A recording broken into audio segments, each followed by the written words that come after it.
très positif. Maintenant, on a eu très peur. Ils sont revenus à -3. Il y a un moment donné où le match aurait pu basculer dans un côté ou de l'autre. Donc on sait qu'on n'a pas de marge sur personne. Cette équipe de Nancy, ces derniers temps, elle avait gagné 2 matchs de suite. C'est une équipe qui progresse journée après journée depuis le mois de janvier, où ils ont trouvé une stabilité dans leur effectif. Donc on avait, moi je les considérais pas comme un dernier ex-aequo du championnat, parce que c'était leur position. Je les considérais comme une bonne équipe de proie. Eux aussi ont perdu pas mal de matchs de très peu. Bon. Donc on avait peur. Pourquoi on avait peur? C'était de la bonne peur, c'est de la peur du bon stress, du stress positif. Il ne fallait pas que ça devienne dans du stress négatif avec trop d'appréhension. Donc c'est pour ça que j'ai pas trop parlé de l'enjeu du match dans le vestiaire. J'ai parlé d'essayer de prendre du plaisir et essayer de continuer à faire ce qu'on avait fait ces dernières semaines en essayant de corriger les quelques erreurs. Malgré ça, on a eu ce moment de crispation, notamment dans la fin du 3e quart-temps. On a eu ce trou qu'on a à chaque match, ces quelques minutes où on ne produit plus grand-chose, ou même quand on arrive à trouver un shoot ouvert, on est un peu frileux et on le rate. On a eu encore ce moment-là qui fait qu'ils sont revenus à 3 points, parce qu'on avait quand même, je crois, plus 15, on est monté dans le 3e. Et voilà, donc le regret, c'est de ne pas avoir tué le match à ce moment-là. La grosse satisfaction, c'est qu'on s'est relevé de ce moment-là. On s'est relevé et malgré une deuxième mi-temps avec un pourcentage de réussite très faible, et parfois sur des shoots grands ouverts, on n'a pas baissé la tête, on a continué à jouer et on a réussi à prendre la victoire avec le point d'avérage qui est quelque chose d'important quand on joue un concurrent direct. Ce qu'il a fait, c'est remarquable. Après 3 entraînements, et le premier, il l'a fait alors qu'il n'avait pas dormi de la nuit, après une journée où il avait fait 2 vols, visite médicale, il est arrivé ici, il nous a fait 1 heure d'entraînement, mais vraiment, c'était remarquable dans l'état d'esprit de dire non, je veux m'entraîner coach, même si j'ai très peu dormi. Après, on a eu 2 entraînements avec lui pour essayer de l'intégrer.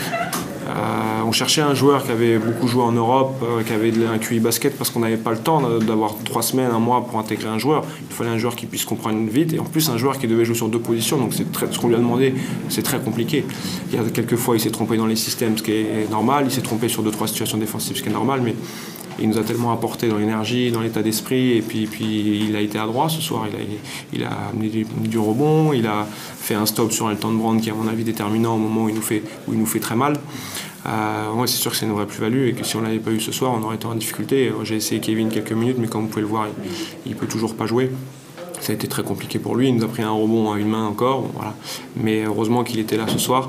Et ce que j'ai dit à l'équipe dans les vestiaires, c'est que tous les joueurs entrés en jeu ont apporté quelque chose.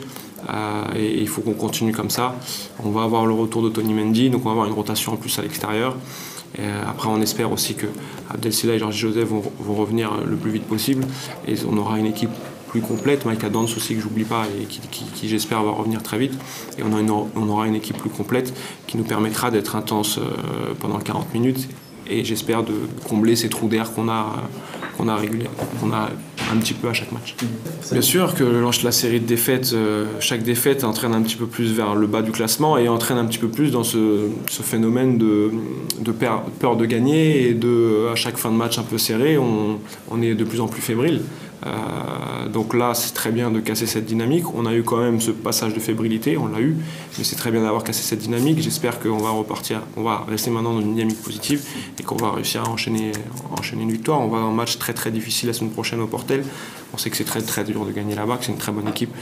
On va tout faire pour gagner. À l'Asvel, personne ne nous donnait une chance de rester dans le match. On a été devant à 1 minute de la fin. On va tout faire pour essayer de l'emporter au Portel. Et on n'est pas focalisé que sur les adversaires directs, on est focalisé sur chaque match l'un après l'autre. Parce qu'a dit Kyle à la presse, Kyle McAlarney en presse, en disant on prend match après match et chaque match est comme une finale. Le match le plus important, c'est toujours le suivant. Et le match le plus important, c'est au Portel vendredi prochain maintenant. Je suis tout à fait d'accord avec lui. Pour avoir la 3e victoire, il faut d'abord avoir la 2e. Donc là, on est concentré sur le Portel. Et on va tout faire on a beaucoup de respect pour cette équipe et il fait une très belle saison pour un promu, c'est remarquable. On a beaucoup de respect pour cette salle qui moi je la connais pas parce que j'ai déjà joué contre le Portel, mais c'était dans l'ancienne salle les saisons précédentes et qui a priori est très, très chaude et encourage beaucoup son équipe. Donc on a hâte aussi de découvrir ces ambiances-là parce qu'il n'y en a pas partout en France et ça va être une découverte pour nous de jouer au Portel, en tout cas pour moi. Et on espère tout faire pour revenir avec la victoire.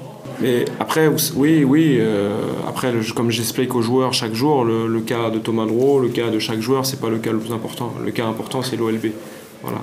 Et aujourd'hui, nous, on est là, notre mission, c'est de maintenir le club en proie. La seule chose qui compte, c'est qu'on gagne les matchs. Après, que certains soient contents, pas contents, que certains disent que le coach est bon, que certains joueurs sont bons, sont pas bons, ou que le coach est bon ou pas bon, peu importe. Nous, ce qu'il faut, c'est on est focalisé sur essayer de tout faire pour maintenir ce club en proie, parce qu'on pense que c'est un club qui mérite d'être en proie.